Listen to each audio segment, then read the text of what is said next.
PM Moonilal hail 6-month OFAC license, a new dawn for Trinidad and Tobago's energy future. Prime Minister Kamla Persad-Bissessar and Energy Minister Dr. Moonilal have welcomed the granting of a 6-month Office of Foreign Assets Control OFAC license by the United States government, paving the way for renewed negotiations with Venezuela to advance the long-delayed Dragon gas project.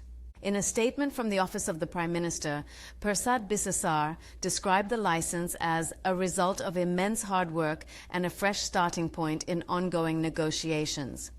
She added, "This follows my recent meeting with U.S. Secretary of State Marco Rubio in Washington, where we held productive discussions aimed at deepening cooperation and advancing mutual interests between our nations." The Prime Minister expressed gratitude to Secretary Rubio for his instrumental role in ensuring the license's approval, noting that the development reopens a critical pathway for regional energy progress. Persad-Bissessar emphasized that the milestone represents another major victory for Trinidad and Tobago, one that reflects our government's dedication, diplomacy, and determination.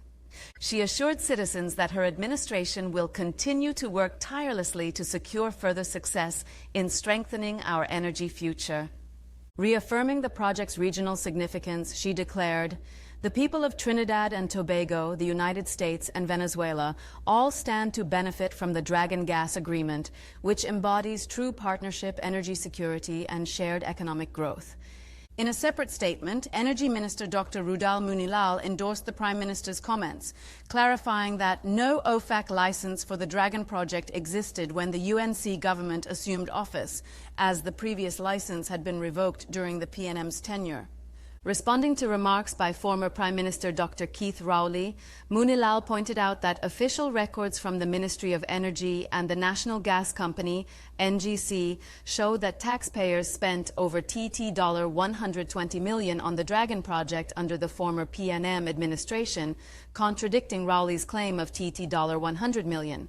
The OFAC license approval follows high-level discussions between Persad-Bissessar and Secretary Rubio at the U.S. State Department on September 30th, which resulted in a mutual commitment to advance cross-border energy cooperation.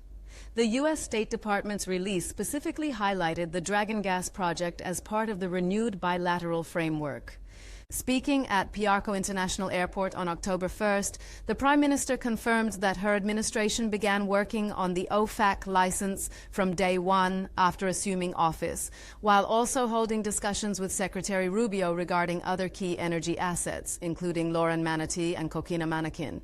At a prior swearing-in ceremony on May 6th, Persad-Bissessar had remarked that the Dragon deal was effectively dead after a decade of stagnation under the PNM, but reaffirmed her government's readiness to explore new, realistic opportunities.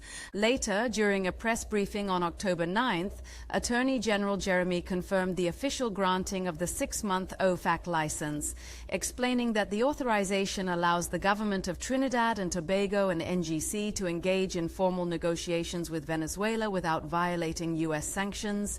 Jeremy described the development as a win-win for all parties involved, noting that the agreement's structure ensures that U.S. companies, Trinidad and Tobago, and the Venezuelan people all benefit from the deal under the license's strict terms and conditions.